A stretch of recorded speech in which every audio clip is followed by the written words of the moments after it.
Hey guys, I'm Elizabeth McCravey, a website designer and business coach for entrepreneurs and your host for the Breakthrough Brand podcast, the show that's all about pulling back the curtain on how to actually build a successful business. I don't skim the surface around here. If you want a deep dive into the nitty-gritty details of what it takes to run a successful business and stand out in a crowd, you're in the right place. After creating a multiple six-figure-a-year website design business in my 20s, I'm ready to share everything I've learned and everything I'm still learning because I believe the keys to building a thriving business should never be a secret. Here you'll find episodes that are actionable, direct, and fun, like friends chatting business over coffee and a fresh, honest take on the reality of being an entrepreneur. If you're ready to master online marketing, branding, website design, mindset, and business strategy, then this is the podcast for you. It's time to build your breakthrough brand.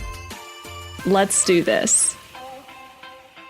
All right, friends, I'm very excited to share this episode with you, and we've got it as a part 1 and part 2, and both episodes are airing this week with just one day between them. So if you're listening to this live, just come back Thursday for part 2, and if you're listening to this in the future, then you can binge both episodes right now back to back. So I'm sharing 8 ways for today, for our next episode, that you can make more money in your business as a service provider.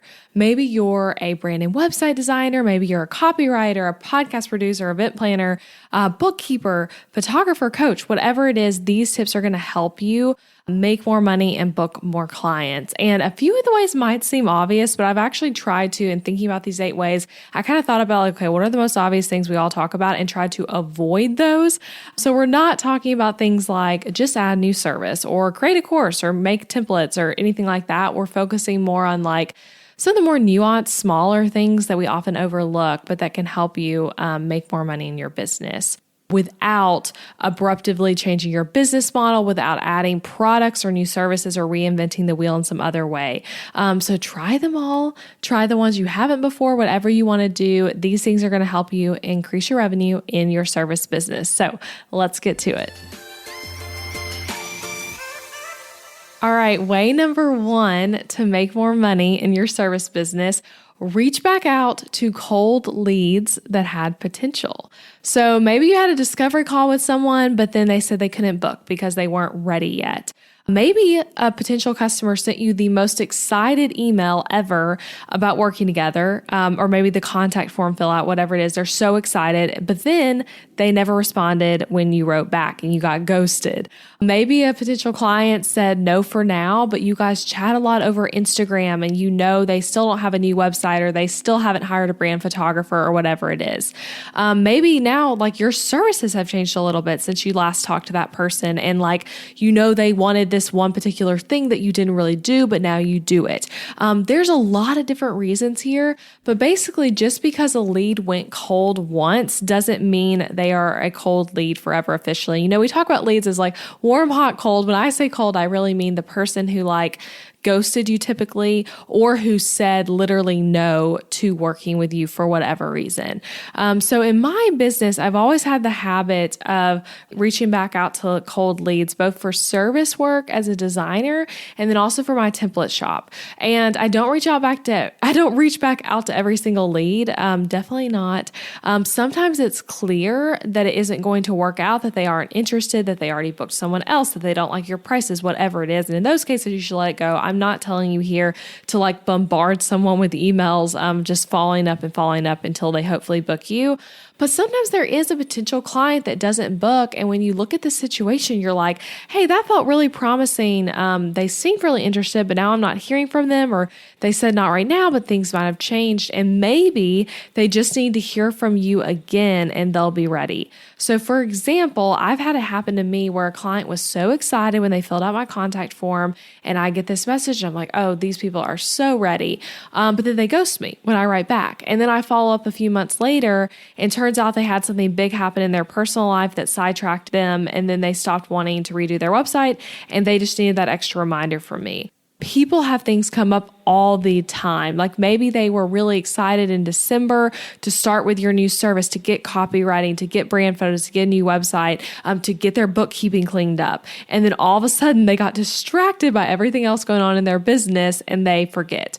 Or maybe y'all had a great discovery call, but they got cold feet because they didn't have the money. And a few months later, they look at their bank account and they actually do. So just reach back out, make it personal. Every lead is going to be different with what needs to be said. So this is not like a templated thing. It needs to be very personalized. But you would be absolutely shocked by how many people will book after you do this. And we'll talk about this more in part 2, but like one of the easiest ways to get more clients is to first of all, go back to past clients, but then also to look at the pool of potential clients right there in front of you with those people who have already raised their hand and said, I'm interested. That group of people is so much easier to book with than someone who has no familiarity with you and your brand at all yet. So going back to that pool of people is a great place to start. And as I was thinking about this too, I'm now someone who hires other service providers for things like copywriting or SEO or Facebook ad management and things like that. And I have been the person who kind of ghosts someone. Again, not because I was like, I don't like them, but maybe I forget or I get distracted by something else, or I was like, oh, I'm going to do this project now, but then you have more things come up. So those service providers reaching back out and saying like, hey, we emailed about this a while ago and you were interested and I wanted to just check back in. Is this still something you want to do? So that goes a long way in booking someone. All right, way number 2 for us to make more money in our service business. Network to get referrals from both other people who do what you do and then also industry peers. So let me explain all this. Networking and friendships in your industry and outside of your industry is one of the most overlooked ways to book more clients, in my opinion. I rarely see people talking about this enough and teaching how to do this well. And I think too, when we hear the word networking, we often are thinking of like old school exchanging business cards at some sort of corporate meeting that's like local in your town, this like, business bureau type thing. I don't know. We think about like that, like suits and all of that sort of thing. But in reality, networking today, especially for my business and most of you listening, can actually just happen every day from your house through the internet and does not involve business cards or any kind of corporate event. And effective networking can lead you to book more clients and make more friends. It's such a win on so many levels. And I love networking so much and I love talking about it so much that I have a whole module on this in Book.Designer, again, because I think it's important and it's overlooked. So I teach how to do it well in Book.Designer.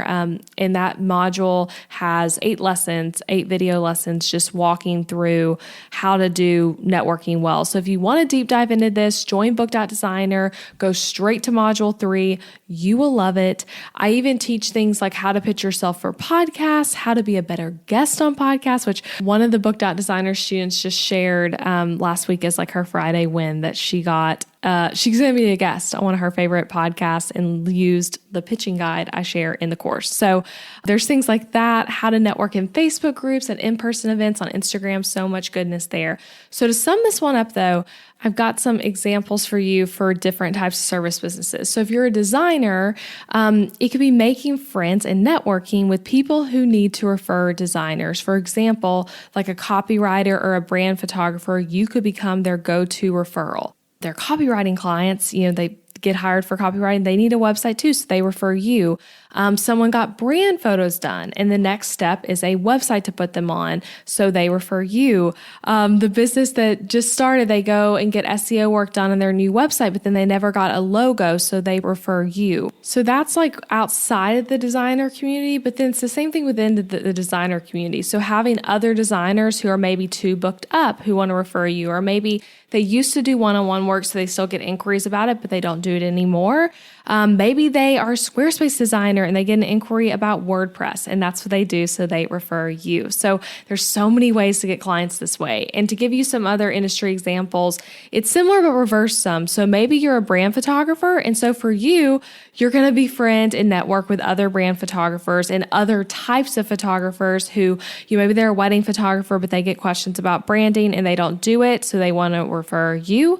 Maybe you're networking with website designers who are telling their clients clients, go get brand photos done. As a website designer, that is something we are telling our clients all the time. So you could be their go-to referral for that. If you're a copywriter, it's befriending other copywriters who maybe they are too booked up. Maybe they aren't going to take that project for whatever reason, but also other people like designers, SEO specialists, and other services someone who is hired copywriting for would also be hiring for this service. So that's just a few examples for you, but don't miss this one. Referrals really can be a huge way to transform your business, and it is seriously fun. It's just a different kind of friendship when you are even like an online friend, but in-person friend, whatever, but friends with people who are doing similar things as you. It's really fun. It's fun for networking. And I also like thinking about like ways this plays out in our Book.Designer Facebook community, which I love. It's such a fun spot to ask questions and have great conversations about what's going on in your business. But I try to keep it a place where referrals are always happening, which I absolutely love. So for me, I get questions all the time and have potential clients to refer out to people, and I post those in there. And then we also regularly have posts from other people in the course who they can't take a client for whatever reason, or like that example I was using before, maybe their thing is Kajabi design and they're getting an inquiry about WordPress and they want to send that person to someone. They're referring it out. Or we have students who are like, hey, I'm at my max capacity for how many clients I want to be working with right now, so I'm going to refer this out. So it's really awesome. It's an awesome community with a lot of referrals happening, but this is just one not to miss, not to overlook. Again, it can be easy to kind of think, oh, networking, like that's not really a way to like make more revenue, make more money in my business, but it seriously is, I promise. All right, number 3, and this one might seem a little bit odd, but let me explain. So respond faster and with a more personable approach always to messages. So on Instagram, on email, on like discovery calls, whatever it is, responding faster and with a more personal approach. So systems can help with this, but the thing we're talking about here really is don't let messages hit your inbox and sit there for days with the person wondering if or when they'll ever hear back from you. And then also, don't let your email to them feel so stale and boring and not show your personality a little bit. So we live in the age of Amazon and a time when we can order something online and it's at our doorstep just hours later. And our expectations around when things are delivered also translates over to our expectation on response times from businesses of all types. So we expect people to respond quickly. We don't want to wait hours to talk to a real person from Comcast, and we also don't want to wait days to hear back from a small business owner about a brand redesign. It's all very connected. And we also live in the age of the personal brand and more personality-driven businesses, more mission-driven businesses, and more approachable, less corporate, more small as the vibe overall. And you guys, bigger businesses get this, and they are often trying to make themselves feel more fun, more approachable, and honestly smaller. Not smaller financially, but smaller from an approachable standpoint. You can see this across industries and smart. Like these businesses know what they're doing by making themselves feel smaller, making access easier, all of that kind of thing.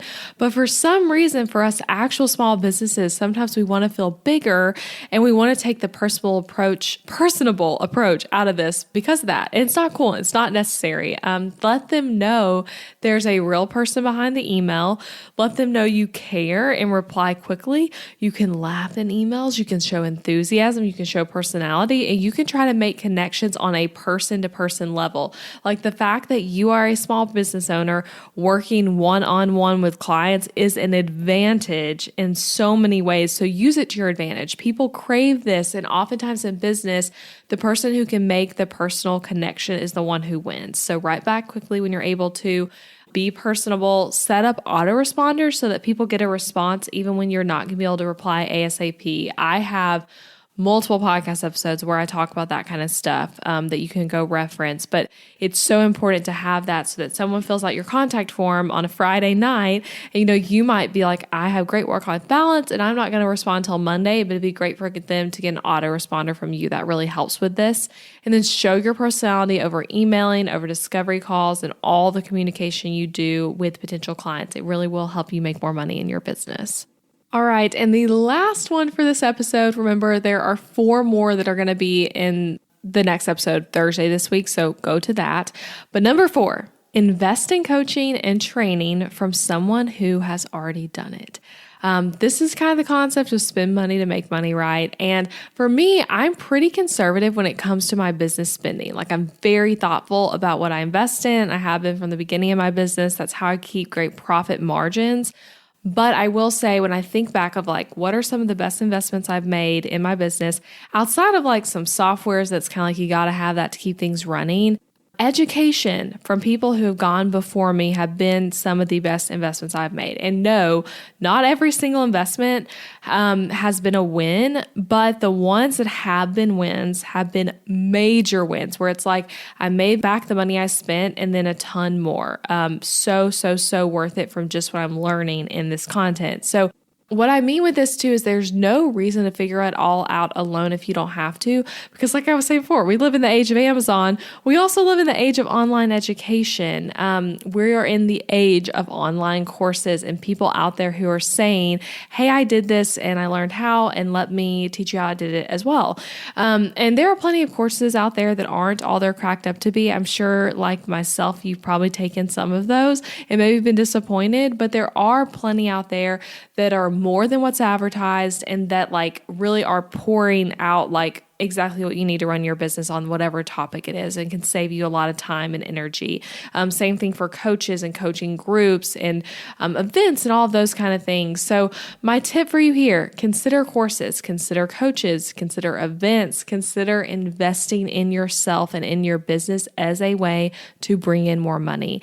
And I hope if you're a longtime podcast listener or even a short-term one, but like if you're someone who feels like you've benefited a lot from this show, I hope that you can also feel like you trust my courses and other things like my website templates. So I want to say too with this, like with Book.Designer, y'all, I've created what I wish I had when I started my business. We've got a dynamite course that will save you time as you grow your business and give you a framework for what to do.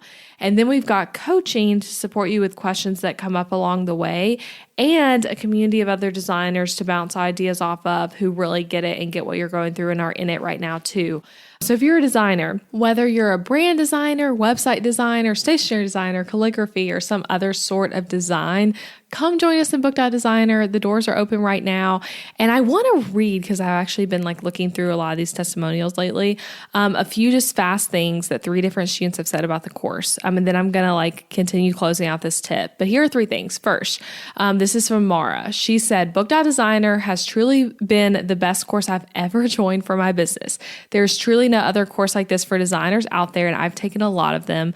Elizabeth gives you a full behind the scenes look at her business and makes it super easy to streamline your own business without having to figure out everything on your own. That feels like the true definition of what I'm saying about how like investing in yourself through courses and other people who've gone before you really helps. Okay, and then this one's from Nora. She said, honestly, enrolling in this course has been the best decision I've made all year. I really wish this would have been around when I was starting out. I would have ate, slept, and breathed it all in for the never-ending juicy info you give to help run a business. I love that. And for those of you who are brand new, you're going to love this course. And for some of you who are more advanced, you're also going to get so much of it out of it as well. Okay, last one I want to read. This is from Heather. She said, Book.Designer is the most comprehensive course out there about building a successful design business. Elizabeth leaves no secret unshared, providing specific stories and examples and actionable takeaways with each lesson. You not only get full access to the in-depth course content, but also a super collaborative community of other designers who act as an amazing support system for you as you begin to implement changes in your business. This course is worth every penny. Okay, so those are just a few. There's more in the Book.Designer page with all the info, but come join us. The doors are open right now. And if you're hearing all this and you're like, okay, I get it, Elizabeth, investing in courses, investing in my business is one of the ways to make more money, and I'd love to invest with you, but you're not a designer. If you do something else like copywriting, bookkeeping, photography, event planning, podcasting, production, SEO, social media management, coaching, all of that, just know I have courses planned this year that are like Book.Designer, but made for you. So if you want to be learning from me in that way, stay tuned for ways you can learn beyond the podcast and get deeper content that really dives into really even more tactical than the podcast. So if you're excited for future courses, DM me on Instagram and tell me, because I'd love to hear from you if you're someone who feels excited about this. So that's it for today. Those are the tips. And like I said, Thursday, I'm sharing 4 more for how to make more money in your service business. And then if Booked Out Designer is something that interests you, or if you just want a little more information about it, go to the page for it. I'll link to it in the show notes. And yeah, come back Thursday for part 2 of this episode. All right, I'll talk to y'all then. Hey, thanks for listening to the podcast today and for staying until the end. I appreciate you being here. And if you enjoyed this episode, then I want to invite you to check out my online course and coaching program for designers, Booked Out Designer. In this program, I teach you how to build a successful in-demand booked out business as a designer. You'll learn everything from the exact experience I take my clients through to things like figuring out your niche, mastering discovery calls, pricing your services for profit, creating contracts that will not cause you legal troubles, and my exact social media strategies to book clients. You even get to watch recordings of me in actual meetings with my actual clients so you can really learn through what you're seeing. We take things you're learning on this podcast and so many topics I never even cover on this show and deep dive into them. So in addition to the amazing course, the course is 9 modules of teaching with over 90 lessons. You get group coaching calls with me and access to an exclusive Facebook community of designers just like you. And fun fact, this isn't one of those kind of Facebook groups where the founder never comments on posts or you never see them in there. You'll find me there all the time, ready to help you out with any business question you have. So to get info on the course and to see when the doors will be opening again, head to elizabethmccravey.com/BOD, short for Booked Out Designer. I hope to be able to coach you and teach you inside of the course soon. And don't forget that you can subscribe to this podcast on Apple Podcasts or wherever you're listening so that you never miss an episode. And a great way to support the show is to leave a rating and a review, share it with a friend, share it on social media. All of that will help get the word out. All right, I'll see you again next week.